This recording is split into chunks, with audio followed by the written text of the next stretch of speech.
9:30 అయింది. మీ టైము అరగంట, దయచేసి సమయాన్ని గమనించాలని మనవి చేస్తున్నాం. దేవుని వాక్యాన్ని చదువుకుందాము. ప్రకటన గ్రంథము 1వ అధ్యాయం 3వ వచనాన్ని సమయము సమీపించినది గనుక మనందరం కూడా కలిసి చదువుకుందాం. సభలో ఏకీవించిన ప్రతి ఒక్కరు కూడా మరందరూ దయచేసి నా మాట ఆలకించాలని మీకు మనవి చేస్తూ ఉన్నాను. మరి ఇక్కడికి మనం అందరం కూడా దేవుని వాక్యం చేత బలపరచబడ్డానికి వచ్చాం కనుక దేవుని వాక్యాన్ని వింటున్న మీరందరూ కూడా మరందరూ నోరు తెరిచి నాతో పాటుగా ఈ మాటలు చెప్పాలని నేను ఆశపడుతూ ఉన్నాను. ప్రతి ఒక్కరూ మరి నేను చెప్పిన తర్వాత ఈ వాక్యాన్ని నాతో పాటు చెప్పండి. అందరం చదువుకుందాం. సమయము సమీపించింది గనుక. అందరూ చెప్పండి. సభలో ఉన్న వారందరూ అందరూ చెప్పండి. సమయము సమీపించింది గనుక ఈ ప్రవచన వాక్యములు చదువువాడును వాటిని విని ఇందులో వ్రాయబడిన సంగతులను గైకొను వారును ధన్యులు. చిన్న ప్రార్థన చేసుకుందాం. సర్వకృపానిధిగు తండ్రి, పరిశుద్ధుడా నీ ఘనమైన నామానికి వందనాలు, స్తోత్రాలు చెల్లిస్తూ ఉన్నాం. మనుషులతో మాట్లాడుటకు ఇష్టపడిన దేవుడు అయి ఉన్నావు. సమస్త మానవాళికి నీ మాటలు వినిపించబడాలని నీ ఆశ కలిగిన దేవుడు అయి ఉన్నావు. ఇప్పుడు నువ్వు మాతో మాట్లాడుట కొరకు ఇక్కడకు దిగి వచ్చి వేసినావు గనుక మీకు వందనాలు, స్తోత్రాలు చెల్లిస్తూ ఉన్నాం. నిలబడిన నన్ను మీరు మరుగు చేసి మా అందరితో మాట్లాడము. యేసు ప్రభు నామం అడుగుచున్నాము తండ్రి, ఆమేన్. నాకు ఇవ్వబడినటువంటి ఈ సమయాన్ని బట్టి దేవాది దేవునికి నా హృదయపూర్వకమైనటువంటి కృతజ్ఞతలు చెల్లిస్తూ ఉన్నాను. అలాగుననే బైబిల్ మిషను నలుగురు అధికారులకు నా హృదయపూర్వకమైన వందనాలు చెల్లిస్తూ ఉన్నాను. బైబిల్ మిషను ప్రెసిడెంట్ అయ్య గారికి, వైస్ ప్రెసిడెంట్ అయ్య గారికి, సెక్రటరీ అయ్య గారికి, జాయింట్ సెక్రటరీ అయ్య గారికి నా హృదయపూర్వకమైన మరణాత. వాక్యంలో నుండి మరి నాకు ఇవ్వబడినటువంటి అంశము బైబిల్ మహిమ. మరి బైబిల్ యొక్క మహిమను గురించి వివరించడానికి నాకు ఇచ్చినటువంటి సమయాన్ని నేను సద్వినియోగం చేసుకోవాలని నేను ఆశపడుతూ ఉన్నాను. మరందరూ కూడా ఈ మాటలు ఆలకించాలని మీకు తెలియజేస్తూ ఉన్నాను. ఎందుకనగా ప్రతి క్రైస్తవుని యొక్క చేతుల్లో ఉండేటువంటి బైబిల్ గనుక ఈ బైబిల్ యొక్క గొప్పతనాన్ని గురించి, బైబిల్ ఏ విధంగా ఇట్టి శ్రేష్టమైనటువంటి గ్రంథంగా పిలువబడుతుందో, ఆశీర్వాదకరమైన దీవెనకరమైనటువంటి గ్రంథంగా ఇది మనకు అందించబడిందో మనం తెలుసుకోవడం అదెంతో మరి ఉపయోగకరమైనది కనుక ప్రతి ఒక్కరూ కూడా శ్రద్ధతో ఈ మాటలు ఆలకించాలని మీకు మనవి చేస్తూ ఉన్నాను. మరి బైబిల్ ఒక అద్భుతమైనటువంటి దైవ గ్రంథంగా మనకు అందించబడినది. ఇది దేవుని యొక్క మాటల చేత నింపబడి ప్రజలందరూ కూడా ఎంతో ఈ వాక్యాన్ని చదువుకొని, దేవుని గ్రంథంలో ఉన్న మాటలను చదువుకొని దేవుని యొక్క ఆశీర్వాదాలు దీవెనలు పొందుకోవడానికి ఒక అద్భుతమైన అవకాశంగా దేవుడు ఈ గ్రంథాన్ని మనకు దయచేసి ఉన్నాడని మీకు తెలియజేస్తూ ఉన్నాను. అలాగుననే దేవుడు అనేటువంటి మాటను ఈ బైబిల్లో నుండి తీసివేయడానికి కానీ, బైబిల్ను దేవునికి దూరంగా తీసుకుని వెళ్ళడానికి కానీ ఆధారం లేకుండా దేవుడు అనేటువంటి మాటను లేదా దైవత్వాన్ని గురించి ఎంతో విశిష్టముగా చెప్పినటువంటి గ్రంథంగా ఈ బైబిల్ గ్రంథాన్ని మనం చూస్తూ ఉన్నాం. మనకందరికీ తెలిసినటువంటి వాక్య భాగంలో 2వ తిమోతి పత్రిక 3వ అధ్యాయం 16వ వచనంలో ఇది దైవావేశం వలన వ్రాయబడినటువంటి గ్రంథంగా మరి అపోస్తలుడైనటువంటి పౌలు తిమోతి తన ఆత్మీయమైనటువంటి కుమారుడైన తిమోతికి ఈ మాటలు తెలియజేస్తూ ఉన్నాడు. ఇది దేవుని ఆత్మ ఆవేశం ద్వారా, అనగా దేవుడే స్వయంగా తెలియచేసినటువంటి మాటలుగా ఈ యొక్క గ్రంథం ఉన్నదని దేవుడు మరి యొక్క గ్రంథాన్ని గురించి సాక్ష్యం ఇచ్చుచున్నట్లుగా మనకి కనబడుతూ ఉంది. ఎందుకంటే ఈ గ్రంథము సుమారు 1500 సంవత్సరాలు మరి వ్రాయటం జరిగింది. ఏదైనా ఒక గ్రంథం వ్రాయడానికి కొద్ది కాలం మాత్రమే అది సమయం పడుతుంది, కానీ ఈ గ్రంథం వ్రాయడానికి 1500 సంవత్సరములు పట్టినట్లుగా సుమారు 40 మంది దేవుని చేత ఏర్పాటు చేయబడినటువంటి, దేవుని చేత అభిషేకించబడినటువంటి, నడిపించబడినటువంటి, ఆత్మ అభిషేకాన్ని పొందుకున్నటువంటి దేవుని యొక్క సేవకుల ద్వారా, అభిషక్తుల ద్వారా, రాజుల ద్వారా, న్యాయాధిపతుల ద్వారా ఈ గ్రంథాన్ని దేవుడు వ్రాయించి ఉన్నాడని మనం చూస్తూ ఉన్నాము. అలాగుననే వీరు 40 మంది ఒకే పర్యాయము ఒకే చోట కూర్చున్నట్లుగా కానీ, ఒక ప్రాంతానికి చెందినవారుగా కానీ, ఒక దేశానికి చెందినవారుగా కానీ, ఒక వృత్తికి చెందినవారుగా కానీ, అలాగే ఒక భాషకు చెందినవారుగా కానీ వీరు లేరనేటువంటి విషయాన్ని మనం గమనించవలసిన వారమై ఉన్నాం. అంటే వివిధమైన భాషలు కలిగిన వారుగా, వృత్తి కలిగిన వారుగా, ప్రాంతాలకు చెందిన వారుగా వీరున్నా కూడా దేవుడు వీరందరినీ ఈ 1500 సంవత్సరాలు దేవుడు తన యొక్క ఆత్మను వీరికి దయచేయటం ద్వారా, దేవుడే స్వయంగా వీరితో మాట్లాడడం ద్వారా ఈ గ్రంథాన్ని వ్రాయించున్నాడు అనడానికి ఇది గొప్ప మరి ఉదాహరణగా, సూచనగా మనకు కనబడుతుంది. ఈ బైబిల్ గ్రంథాన్ని మనం చూసినట్లయితే మొదటిగా హెబ్రీ భాషలోను, ఆ తర్వాత మరి పాత నిబంధన గ్రంథాన్ని హెబ్రీ భాషలోను, అరామిక్ భాషలోను, ఆ తర్వాత నూతన గ్రంథాన్ని, కృత నిబంధన గ్రంథాన్ని గ్రీకు భాషలోనూ రాయడాన్ని మనం గమనిస్తూ ఉన్నాము. ఇది గ్రంథము 66 పుస్తకాలు కలిగినటువంటి గ్రంథంగా, 1189 అధ్యాయాలు కలిగినటువంటి గ్రంథంగా ఈ గ్రంథం మనకు కనబడుతూ ఉంది.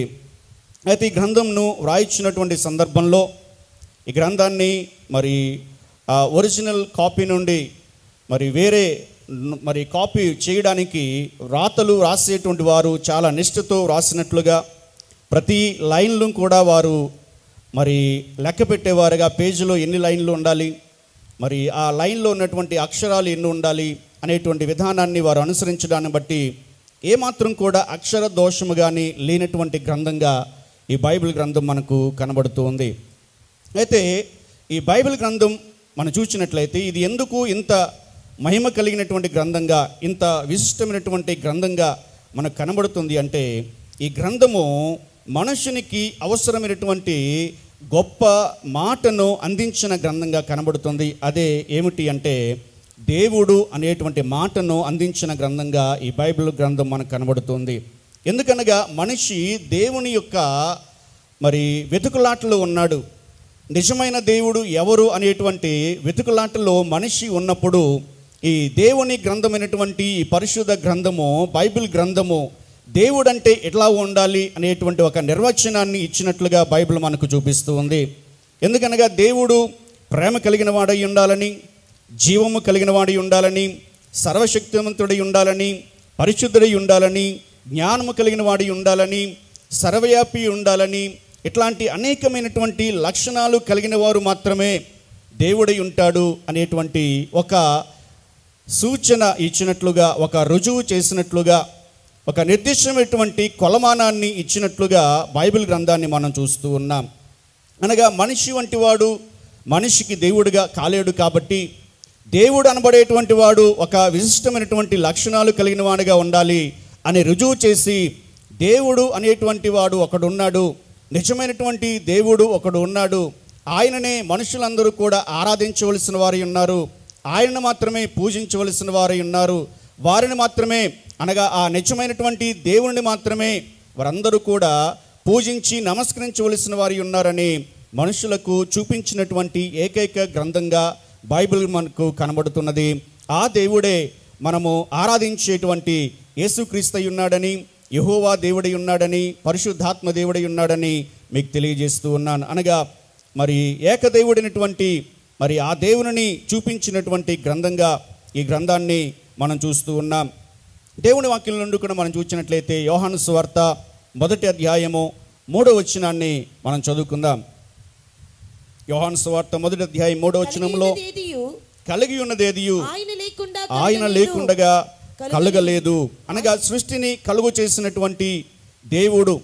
ఎందుకంటే మన కళ్ళకు కనబడేటువంటిది ఏది కూడా మనకు ఆరాధనకు యోగ్యం కాదని, కళ్ళకు కనిపించేటువంటి సృష్టిని కలుగు చేసిన వాడు ఒకడున్నాడని, ఆయనే సృష్టికర్త అయి ఉన్నాడని తెలియచేసినటువంటి గ్రంథంగా మనకు ఈ గ్రంథం కనబడుతూ ఉన్నది. అలాగే మరి కీర్తనల గ్రంథము 19వ అధ్యాయము 1వ వచనంలో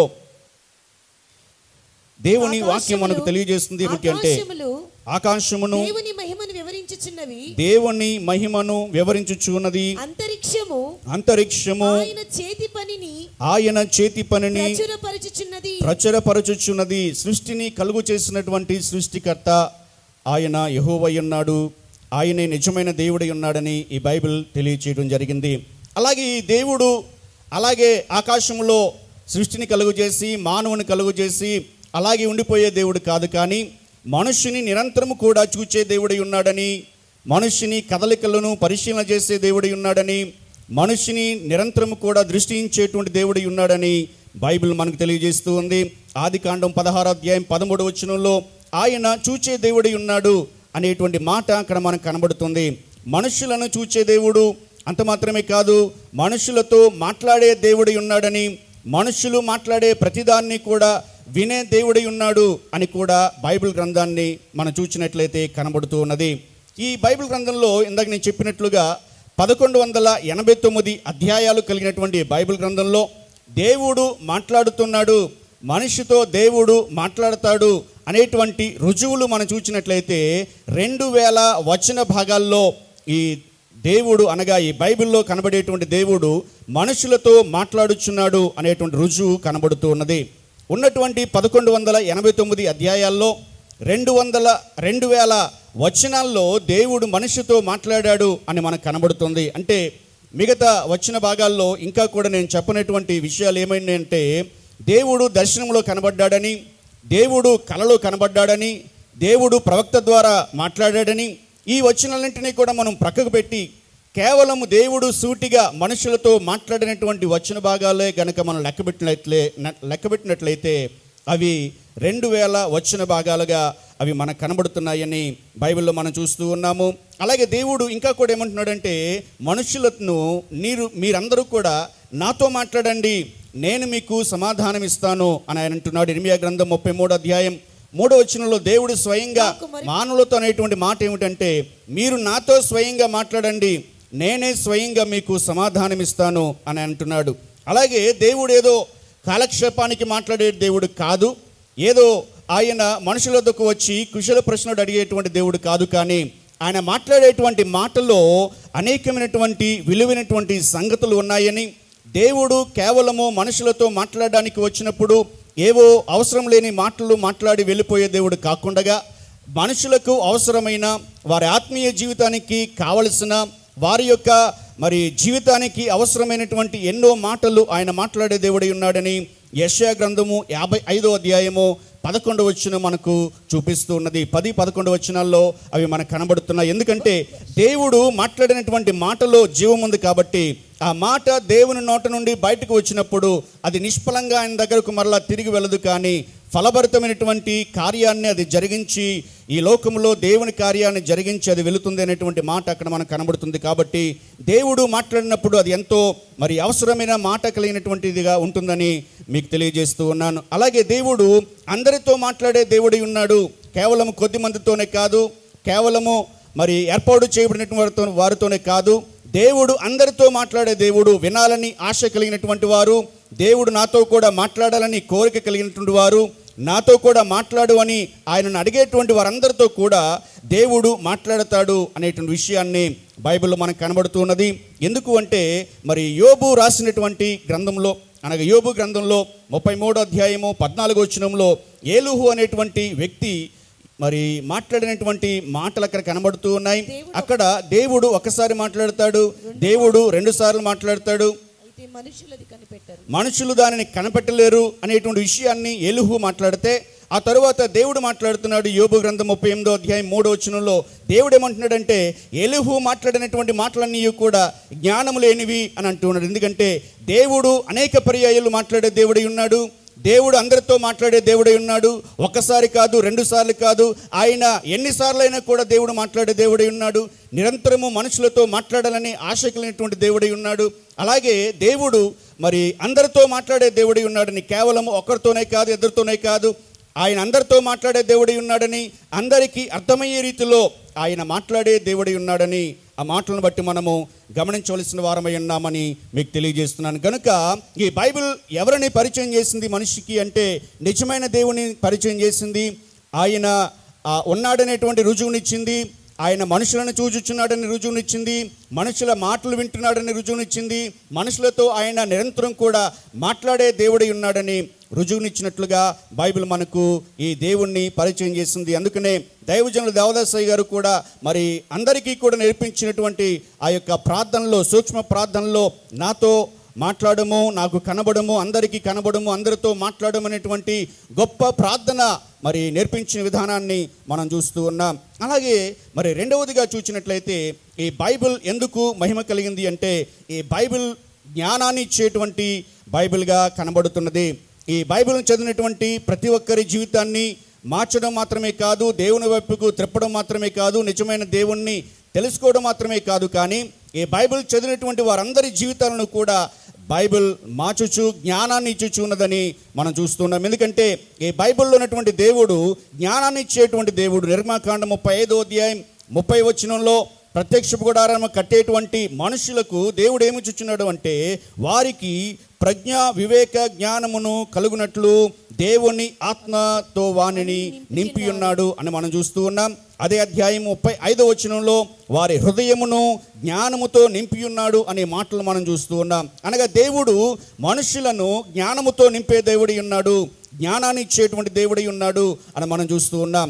అలాగే బైబిల్ మనం చూసినట్లయితే జ్ఞానం అనగానే జ్ఞాపకం వచ్చేటువంటి సొలొమోను గురించి కూడా మనం చూస్తే, మొదటి రాజుల గ్రంథము 5వ అధ్యాయము 12వ వచనంలో దేవుడు మరి సొలొమోను ప్రార్థన చేసినట్లుగానే జ్ఞానాన్ని ఇచ్చి ఉన్నాడని, 4వ అధ్యాయం 30వ వచనంలో ఈయన దైవ జ్ఞానము కలిగిన వాడిగా, దేవదూతల జ్ఞానము కలిగిన వాడిగా సొలొమోను ఉన్నాడు అనేటువంటి విషయాన్ని అక్కడ మనకు ఈ వాక్యాలు తెలియజేస్తూ ఉన్నాయి. ఆయన రాసినటువంటి సామెతల గ్రంథంలో జ్ఞానాన్ని కలిగినటువంటి మాటలు ఎన్నో మనకు కనబడుతూ ఉన్నాయి. యెహోవా యందు భయభక్తులు కలిగిండుట జ్ఞానముకు మూలమైనదనేటువంటి మాటలు అక్కడ మనకు కనబడుతూ ఉన్నాయి. అనగా జ్ఞానాన్ని మనం పొందుకోవాలి అంటే ఈ దేవుడు ఇచ్చినటువంటి బైబిల్ గ్రంథాన్ని చదివి, ఈ గ్రంథంలో దేవుడు తెలియజేసినటువంటి మాటలను పాటించడం ద్వారా, అనగా భయము, భక్తి. భయం అనగా దేవుడు చెప్పినటువంటి మాట ప్రకారంగా జీవించడం, భక్తి అనగా అది ఎంతో విశ్వాస సహితమైనదిగా చేయటం అనేటువంటి విషయంలో కనబడుతుంది. కనుక ఆ రీతిగా ఎవరు జీవిస్తూ ఉన్నారో వారందరికీ కూడా జ్ఞానం ఇచ్చేటువంటి దేవుడి ఉన్నాడని వాక్యాన్ని బట్టి మనము గమనించవలసిన వారమై ఉన్నాం. అలాగే మరి యోబు గ్రంథంలో మనం చూస్తే 12వ అధ్యాయం 16వ వచనంలో బలమును జ్ఞానమును ఆయనకు స్వభావ లక్ష్యములై ఉన్నవి అనే వాక్యం మనకు తెలియజేస్తూ ఉంది. అలాగే 12వ అధ్యాయం 13వ వచనములో జ్ఞాన శౌర్యములు ఆయన యొద్ద ఉన్నవి అనే వాక్యం మనకు తెలియజేస్తూ ఉన్నది. అదే మరి యోబు గ్రంథము 21వ అధ్యాయం 22వ వచనములో ఎవడైనను దేవునికి జ్ఞానము నేర్పునా అని యోబు అడుగుచున్నటువంటి ప్రశ్న అక్కడ మనకు కనబడుతున్నది. ఎందుకంటే దేవునికి జ్ఞానాన్ని నేర్పగలిగిన వారు ఎవరూ లేరు. ఇందును బట్టే అపోస్తలుడైన పౌలు కూడా రోమపత్రిక 11వ అధ్యాయము 33వ వచనం నుండి 36వ వచనం వరకు మనం చూసినట్లయితే దేవుని యొక్క మరి బుద్ధి జ్ఞానములు ఎంత గొప్పవో, ఆయనకు ఆలోచన చెప్పగలిగేటువంటి వారు ఎవరూ లేరు, ఆయన జ్ఞానము ఎంతో మిన్నైనటువంటిది అనే మాటను కూడా పౌలు అక్కడ రాసినట్లుగా మనం చూస్తూ ఉన్నాం. మరొక చోట ఉంది అని చెప్పడం కాదు, కానీ దేవునికి ఒకవేళ ఉన్నట్లయితే, వెరితనం ఉన్నట్లయితే అది మనుష్య జ్ఞానానికంటే జ్ఞానం కలగది అనేటువంటి మాటను కూడా పౌలు భక్తుడు రాయటాన్ని మనం చూస్తూ ఉన్నాం. అలాగే ఈ బైబిల్ చదివినటువంటి ప్రతి వారి యొక్క జీవితంలో జ్ఞానాన్ని ఇచ్చినటువంటి దేవుడు అనేక మంది శాస్త్రవేత్తల యొక్క జీవితాల్లో కూడా జ్ఞానం నింపినట్టుగా మనం చూస్తూ ఉన్నాం. దీనిలో మనం చూసినట్లయితే శబ్ద తరంగాలు మరి కనిపెట్టినటువంటి లియోనార్డో డావిన్స్ అనేటువంటి వ్యక్తి, మరి దేవుని మాట మనుషుల యొద్దకు చేర్చబడుతుంది కాబట్టి, ఈ మాట అనేటువంటిది దేవుడు మనిషితో మాట్లాడగలుగుతున్నాడు కాబట్టి మనిషి కూడా మనిషితో మాట్లాడగలడు, అనగా దూరంగా ఉన్నటువంటి మనిషి కూడా మరి తనతో మాట్లాడగలడనేటువంటి విషయాన్ని అతను మరి గ్రహించిన వాడి ఉండి, బైబిల్ చదివిన వాడి ఉండి, ఆ బైబిల్లో నుంచి ఆ మాటను గ్రహించిన వాడి ఉండి శబ్ద తరంగాలు కనిపెట్టగా, మరి అలెగ్జాండర్ గ్రాహం బెల్ అనేటువంటి వ్యక్తి టెలిఫోన్ కనుగొనడం జరిగింది. ఈరోజు మనం వాడేటువంటి ఈ యొక్క టెలిఫోన్ అనేటువంటి యొక్క టెక్నాలజీ మరి బైబిల్లోంచి వచ్చింది అని మీకు తెలియజేస్తూ ఉన్నాను. అలాగే మరి కీర్తనల గ్రంథంలో నుండి 8వ కీర్తన 8వ వచనాన్ని మనం చదివినట్లయితే, సముద్ర మార్గములలో సంచరించు వాటినన్నిటినీ మరి మాథ్యూస్ ఫౌంటైన్ అనేటువంటి వ్యక్తి ఈ వచనాన్ని చదివి మరి మహాసముద్రంలో కూడా మనం ప్రయాణం చేసి వెళ్ళగలమనేటువంటి విషయాన్ని గ్రహించి సముద్రంలో ప్రయాణం చేయడం అతను ప్రారంభించినాడని అతని జీవిత చరిత్రలో మనం చూస్తూ ఉన్నాం. అలాగే మన ఇప్పుడు వాడేటువంటి ఈ యొక్క లైటింగ్ కూడా, ఇప్పుడు మనం ఏదైతే చీకట్లో ఉన్నా కూడా ఇంత వెలుగును మనం చూస్తున్నామంటే దాన్ని బట్టి కూడా మనం చూస్తే అది కూడా దేవుని వాక్యాన్ని బట్టి లైట్లు కూడా కనిపెట్టబడ్డాయి అనేటువంటి విషయాన్ని మనం గమనించవలసిన వారమై ఉన్నాం. మత్తయి సువార్త 5వ అధ్యాయం 16వ వచనంలో మరి మనము లోకమునకు వెలుగు ఉన్నామనేటువంటి మాటను బట్టే మరి హంఫ్రీ డావీ అనేటువంటి వ్యక్తి మరి మొదటిసారిగా విద్యుత్ నుండి మరి లైట్ మరి కనుగొనడం జరిగింది. దాన్ని మరి థామస్ అల్వా ఎడిసన్ అనేటువంటి వ్యక్తి దాన్ని సక్సెస్ఫుల్గా మరి ఒక వస్తు రూపంలో దాన్ని తీసుకుని వచ్చి మనం ఇప్పుడు వాడేటువంటి ఈ యొక్క లైటింగ్ అంతటిని కూడా ఆ రోజున బైబిల్లో నుండి మరి తీసుకున్నటువంటి వచ్చే భాగం ద్వారానే కనిపెట్టి ఉన్నారనే విధానాన్ని మీకు తెలియజేస్తున్నాను. కాబట్టి మరి దేవుడు ఈ బైబిల్ మనకి ఎందుకు అనుగ్రహించినాడు అంటే మనుషుని జీవితాన్ని మార్చడం ద్వారా, అతనికి జ్ఞానాన్ని కలుగు చేయడం ద్వారా, మనుషులకి వారందరూ కూడా ఉపయోగకరంగా ఉండడానికి, మనుషునికి ఉపయోగకరమైన అనేకమైనటువంటి వస్తువులు కనిపెట్టబడ్డానికి కూడా ఈ దైవ గ్రంథాన్ని ఇచ్చి ఉండగా అటు జ్ఞానాన్ని అనేక మందికి కలిగించడం ద్వారా ఈ బైబిల్ గ్రంథాన్ని ఎవరు చదివినా కూడా జ్ఞానముతో నింపబడ్డాన్ని బట్టి ఇది మహిమపరచబడుచున్నది అనేటువంటి విషయాన్ని మీకు తెలియజేస్తూ ఉన్నాను. అలాగే మరి ఈ గ్రంథము మనిషిగా చూపించడం జరిగింది, అంటే సమానత్వాన్ని ప్రకటించడం జరిగింది. మరి ఏ భేదము లేదనేటువంటి విషయాన్ని దేవుడు తెలియజేశాడు.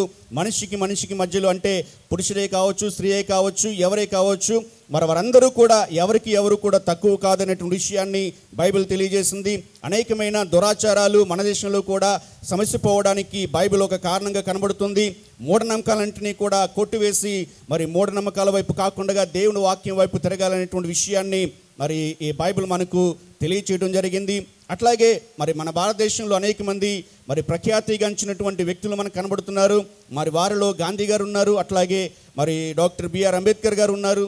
మరి వీరు కూడా వారు ఇంతగా గొప్పగా పేరు ప్రఖ్యాతులు గడించడానికి ఒకానొక సమయంలో వీరు కూడా బైబిల్ చదివటం ద్వారా వారంతగానో ప్రభావితమై మరి వారు ఎంత గొప్ప మరి స్థితిని పొందుకుని ఉన్నారని మీకు తెలియజేస్తూ ఉన్నాను. కాబట్టి బైబిల్ మరి మనిషిని జీవితాన్ని మార్చి జ్ఞానాన్ని ఇచ్చి మరి ఎంతో ఘనమైనటువంటి స్థితిలో అది కనబడుతున్నదని మీకు తెలియజేస్తున్నాను. అట్లాగే ఈ బైబిల్ సర్వవ్యాపకమై ఉన్నదని మనం గమనిస్తూ ఉన్నాం. దానిని బట్టి కూడా ఇది బైబిల్ మరి మహిమపరచబడుచు ఉన్నది. ఎందుకంటే దేవుడు సర్వవ్యాపి ఉన్నాడు అనగా ఆయన ఎక్కడైనా ఉండగలడు. అలాగే బైబిల్ కూడా ఎక్కడైనా ఇది కనబడుతున్నది. అంటే ఇప్పుడు ఈ బైబిల్ మనం ఇక్కడ చదువుతున్నాము, ఇదే బైబిల్ మరి వేరే భాషలో వేరొకరు మరి వేరే చోట చదవటం జరుగుతుంది. దీనిని బట్టి కూడా ఈ బైబిల్ సర్వవ్యాపకమైనదని విషయాన్ని మీకు తెలియజేస్తున్నాను. ఎందుకంటే మరి ఇప్పటికే ఈ బైబిల్ ఫుల్ బైబిల్ అంటే మరి పాత నిబంధన క్రొత్త నిబంధన మనం చూసినట్లయితే ఈ రెండు గ్రంథాలు క్రొత్త నిబంధన పాత నిబంధన కలిసినటువంటి ఈ పరిశుద్ధ గ్రంథము మరి 792 భాషల్లోనికి ఇది తర్జుమా చేయబడి మరి ప్రింట్ చేయబడి అనేకమైన ఈ 792 భాషలు మాట్లాడేటువంటి వారు చదువుకోవడానికి ఇది మరి ఆధారంగా కనబడుతుందని మీకు తెలియజేస్తూ ఉన్నాను. అలాగే క్రొత్త నిబంధన గ్రంథము కానీ మరి క్రొత్త నిబంధన గ్రంథమే కావచ్చు, లేకపోతే క్రొత్త నిబంధనలో ఉన్నటువంటి కొన్ని పుస్తకాలే కావచ్చు, ఎలాగున తర్జుమా చేయబడి అనేకమైనటువంటి భాషల్లోనికి మార్చబడింది. మరి 4100 భాషల్లోనికి ఈ విధంగా మరి బైబిల్ మార్చబడింది అనేటువంటి విషయాన్ని మీకు తెలియజేస్తున్నాను. ఇన్ని భాషల్లోనికి 4100 భాషల్లోనికి ఇప్పటికీ మరి బైబిల్ వెలుటను బట్టి కూడా ఇది అనేక మరి చోట్ల అనేక భాషలు మాట్లాడే వారి మధ్యలో ఈ బైబిల్ ఉండడాన్ని బట్టి కూడా ఇది సర్వవ్యాపకమైందని మీకు తెలియజేస్తూ ఉన్నాను.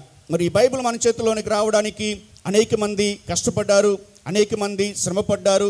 వారు శ్రమపడి వారు ప్రాణత్యాగాలు చేసి వారు రక్తాన్ని చిందించి మరి బైబిల్ మన చేతుల్లోనికి రావడానికి వారు ఒక కారణమయ్యారు. వారిని కూడా దేవుడు మరి వాడుకున్నారు. మరి వారి ద్వారా ఈ రోజున అనేకమైనటువంటి భాషల్లోనికి ముఖ్యంగా మరి మన దేశంలో కూడా మనం చూసినట్లయితే విలియం కేరీ అనేటువంటి మరి దైవజనుడి ద్వారా మరి దేవుడి వాక్యాన్ని ఈ బైబిల్ గ్రంథాన్ని మన చేతిలోనికి రావడానికి వారిని ఉపయోగించుకున్నారు. మన దేశంలోనికి వచ్చినప్పుడు ఆయన ఎంతగానో శ్రమపడ్డారు, ఇబ్బంది పడ్డారు, కష్టాల పాలయ్యారు, వారి కుటుంబాన్ని వారు పోగొట్టుకున్నారు. అయినా కూడా మరి వారికి అప్పగించినటువంటి పని దేవుని ద్వారా వారు నడిపించబడి ఈ బైబిల్ గ్రంథాన్ని మన దేశంలో ఉన్నటువంటి అనేకమైనటువంటి భాషల్లోనికి వారు తర్జుమా చేయడం జరిగింది. అట్లాగే మరి బైబిల్ గ్రంథాన్ని మొదటిసారిగా మరి ఈ హిబ్రూ, అలాగే అరామిక్, గ్రీకు భాషల్లో నుండి లాటిన్ భాషలోనికి అది మొదట తర్జుమా చేయబడింది. ఆ తర్వాత లాటిన్ భాషలో నుండి మరి విక్లిఫ్ అనేటువంటి వ్యక్తి దీన్ని తర్జుమా చేసి ఉన్నారు ఇంగ్లీష్లోనికి. ఆ వ్యక్తిని కూడా వారు మరి చాలా ద్వేషించి ఉన్నారు. మరి తర్జుమా చేయడాన్ని బట్టి ఆ యొక్క ద్వేషాన్ని వారు వ్యక్తం చేయడానికి ఆయన చనిపోయినటువంటి చాలా కాలం తరువాత ఆయన యొక్క సమాధిని తవ్వి ఆయన ఎముకలను పైకి తీసి దాన్ని కాల్చివేసి బూడిద చేసి మరి ఇలాగున్న బైబిల్ని ఇంకెవరైనా కూడా తర్జుమా చేసి అందరికీ అందుబాటులోకి వచ్చేట్లుగా చేసినట్లయితే వారిని సజీవంగా ఇట్లాగున కాల్చివేస్తామనేటువంటి ఒక సందేశాన్ని వారు అట్లాగే ఇచ్చారు. అయినా కూడా మరి విలియం టిండేల్ అనేటువంటి వ్యక్తి దేవుని చేత ప్రేరేపించబడి ఆ యొక్క మరి వార్నింగ్కి ఆయన ఏమాత్రం కూడా మరి లొంగిపోకుండా దేవుని యొక్క ఆవేశాన్ని బట్టి, దేవుడిచ్చినటువంటి నడిపింపును బట్టి మరి ఆయన మరి డైరెక్ట్గా హెబ్రూ, మరి అరామిక్, గ్రీక్ భాషల్లో నుండి మనం ఇప్పుడు వాడేటువంటి ఈ యొక్క బైబిల్ గ్రంథాన్ని ఇంగ్లీష్లోనికి ఆయన తర్జుమా చేసి ఉన్నారు.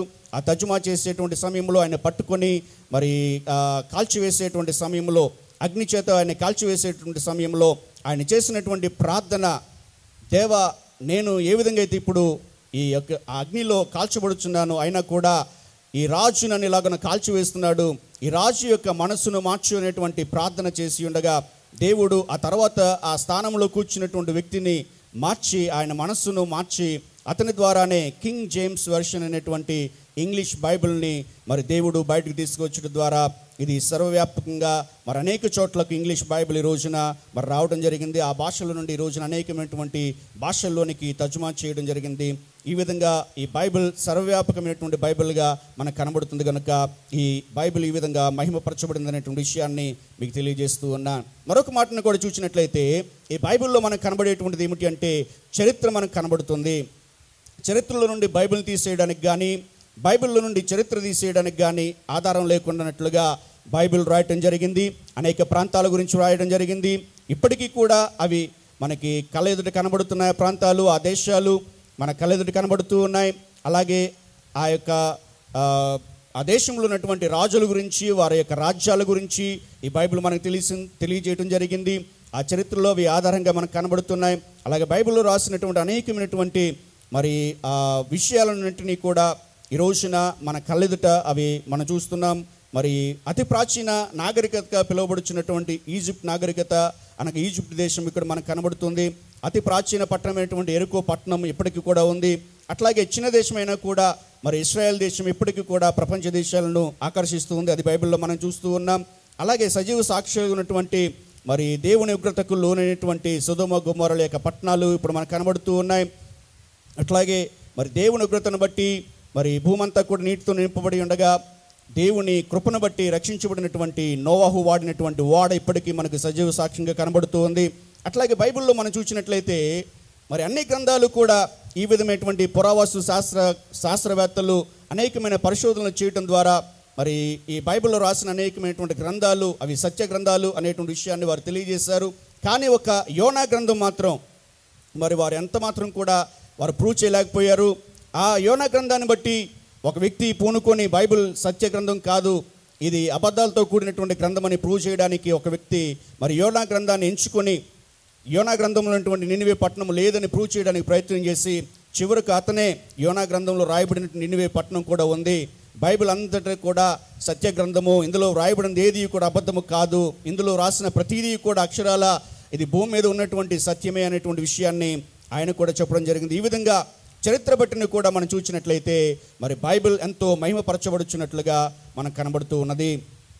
ఆ విధంగానే మరి ఆఖరిగా నేను చెప్పే మాట ఏమిటంటే బైబిల్ ఇంకా కూడా మహిమపరచబడినటువంటి గ్రంథంగా ఎందుకు ఉన్నదంటే ఈ ఒక్క బైబిల్ గ్రంథంలో నుండి, ఈ మన చేతుల్లో ఉన్నటువంటి ఈ ఒక్క బైబిల్ గ్రంథంలో నుండి అనేకమైనటువంటి రచనలు మనం చూస్తూ ఉన్నాము. కొన్ని లక్షల రచనలు ఇందులో నుండి వచ్చాయి, వ్యాఖ్యానాలు వచ్చాయి, మరి అర్థకోశాలు వచ్చాయి. అట్లాగే మరి అనేక మంది అనేక కోట్ల ప్రసంగాలు ఇందులో నుంచి చేశారు. మరి వారు ఆ యొక్క కవితలు రాశారు, అట్లాగే పాటలు రాశారు.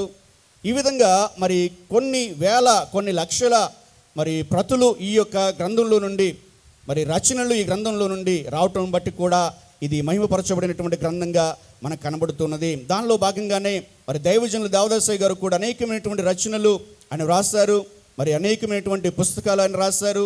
మరి దానిలో ప్రత్యేకంగా మనము మరి ఎంతో ప్రత్యేకంగా వాడేటువంటి క్రమాల పుస్తకాలు కూడా మరి 4 పుస్తకాలు మనం ఎక్కడ వెతికినా కూడా ఇట్లాంటి పుస్తకాలు మనకు కనబడవు. అట్లాగే అయ్యగారు రాసినటువంటి ఏ పుస్తకం కూడా మరొక పుస్తకంతో పోల్చలేని విధంగా ఆయన రచనలు రాశారు. మరి ఈ యొక్క గ్రంథాలు ఈ బైబిల్ గ్రంథంలో నుండే దేవుడు అందించిన నడిపింపును బట్టి దేవదాసయ్య గారు కూడా రాయటం జరిగిందని మీకు తెలియజేస్తున్నాను. ఇట్లాంటి అనేకమైనటువంటి రచయితలు వచ్చారు, రచనలు వచ్చాయి, పుస్తకాలు వచ్చాయి, ప్రసంగాలు వచ్చాయి, పాటలు వచ్చాయి. కాబట్టి ఈ బైబిల్ ఎంతో మరి మహిమ కలిగినటువంటి, ప్రఖ్యాతి కలిగినటువంటి, విశిష్ట కలిగినటువంటి గ్రంథంగా ఉన్నదని మీకు తెలియజేస్తూ ఉన్నాను. మరి ఇంత గ్రంథము, ఇంత మహిమ కలిగినటువంటి గ్రంథము మనకి చాలా అందుబాటులోనికి రావడానికి మనకి ఇప్పుడు ప్రస్తుతము మరి బైబిల్ సొసైటీ వారు మరి ప్రయత్నం చేసి మనకి అందరికీ కూడా అందుబాటులోనికి రావడానికి ఈ గ్రంథాన్ని చాలా తక్కువ రేట్లోనే మనకు అందిస్తున్నప్పుడు దీని అందరూ కూడా మరి చదవాలని, వాక్యాన్ని చదివి మరి జ్ఞానాన్ని సంపాదించుకొని ఒక మనిషి ఎలా బ్రతికాలో, మరి దేవునితో ఎలా సహవాసం కలిగి ఉండాలో, అలాగే మరి మారు మనసు ఎలాగ పొందుకోవాలో, పాపక్షమాపణ ఎలాగ పొందుకోవాలో, అలాగే పాపాన్ని విడిచిపెట్టి ఎలాగో జీవించాలో, మంచి జీవితాన్ని ఎలాగో జీవించాలో, అలాగే పరలోకంలోనికి ఎలాగ వెళ్ళాలో బోధించేటువంటి మంచి గ్రంథాన్ని ప్రతి ఒక్కరూ కూడా ప్రతిరోజు చదివి దేవుని ద్వారా బలపరచబడాలని ఈ మాటలు నేను తెలియజేస్తూ ఉన్నాను. మరి ఈ గ్రంథం మన చేతుల్లోనికి రావడానికి అనేక మంది తమ ప్రాణాలను పెట్టారు, తమ రక్తాన్ని చిందించారు. ఈ బైబిల్లో రాయబడినటువంటి మాటలు మన దగ్గరకు చేర్చబడ్డానికి వారి జీవితాన్ని త్యాగం చేసి ఉండగా ప్రతి ఒక్కరూ కూడా ఇది మనకి ఎంతో చాలా సులువుగా ఇప్పుడు లభిస్తున్నప్పుడు చాలా శ్రద్ధతో మరి ఎంతో మరి విశ్వాసంతో ఈ వాక్యాన్ని చదివి బలపరచబడాలని మీకు తెలియజేస్తూ ఉన్నాను. అలాగే ఈ యొక్క బైబిల్ మరి దేవుడు మనందరికీ కూడా అందుబాటులోనికి రావాలని, మనమందరం కూడా మరి ఆయన యొక్క మాటలను బట్టి జీవించాలని దీన్ని పంపించగా ఈ బైబిల్ అట్టి కార్యాన్ని మరి ఏమాత్రం కూడా ఈ సందేహం లేకుండా తన యొక్క మరి ధర్మాన్ని నిర్వర్తిస్తూ మనందరికీ కూడా విశ్వాసాన్ని పంచుచున్నది కనుక మనము కూడా అలాగే దేవుని కొరకు జీవించాలని, దేవునికి మహిమ కొరకే జీవించాలని, దేవుని మహిమపరుస్తూ జీవించాలని, అట్లాగే దేవుడు ఆఖరిగా ఆయన ఇచ్చేటువంటి మహిమను కూడా మనమందరం కూడా పొందుకోవాలని ఈ మాటలు తెలియజేస్తూ నేను ముగిస్తూ ఉన్నాను. దేవుని కృప మనకందరికీ తోడు నడిపించునుగాక. ఆమేన్. చిన్న ప్రార్థన చేసుకుందాం. సర్వకృపానిధిగు తండ్రి, పరిశుద్ధుడా, ఈ నామానికి వందనాలు, స్తోత్రాలు చెల్లిస్తూ ఉన్నాం. ఎంతో విలువైన ఈ బైబిల్ గ్రంథాన్ని నీ మాటల చేత నింపి మాకు ఇచ్చి ఉండగా ఈ గ్రంథాన్ని మేము ఎంతో శ్రద్ధగా చదువుట కొరకు, అలాగే ఈ మహిమ పరచబడినటువంటి గ్రంథం వల్లే మేము కూడా నీవిచ్చినటువంటి మరి పనులన్నింటినీ కూడా నీవు మాకు అనుగ్రహించినటువంటి ఆ పనులంతటినీ కూడా మీరు మమ్మల్ని ఎందుకు ఈ లోకంలోకి పంపించున్నారో అనే యొక్క చిత్తానంతటినీ కూడా నెరవేర్చి నిన్ను మహిమపరిచి ప్రభా నీవిచ్చేటువంటి మహిమను పరలోకంలో అందుకునే భాగ్యాన్ని మాకందరికీ కూడా నీవే దయచేయమని యేసు ప్రభు నామమున అడుగుచున్నాం పరమ తండ్రి. ఆమేన్. మరి నాకు ఇచ్చిన ఈ మంచి సదవకాశాన్ని బట్టి మరి బైబిల్ మిషన్ 4 అధికారులకి, ప్రెసిడెంట్ అయ్య గారు, అపోస్టులు రెవరెండ్ డాక్టర్ పి సజీవరావు అయ్య గారికి, వైస్ ప్రెసిడెంట్ అయ్య గారు మరి రెవరెండ్ డాక్టర్ ఏ దైవరావు అయ్య గారికి, సెక్రటరీ అయ్య గారు రెవరెండ్ వైఐడి ఇమ్మాన్యుయల్ అయ్య గారికి, జాయింట్ సెక్రటరీ అయ్య గారు రెవరెండ్ జిఆర్ ఇమానుల్ రాజు అయ్య గారికి నా హృదయపూర్వకమైన వందన మరణాతలు. అలాగే మీ అందరికీ కూడా మరణాత. దేవునికి మహిమ కలుగునుగాక. బైబిలు మహిమ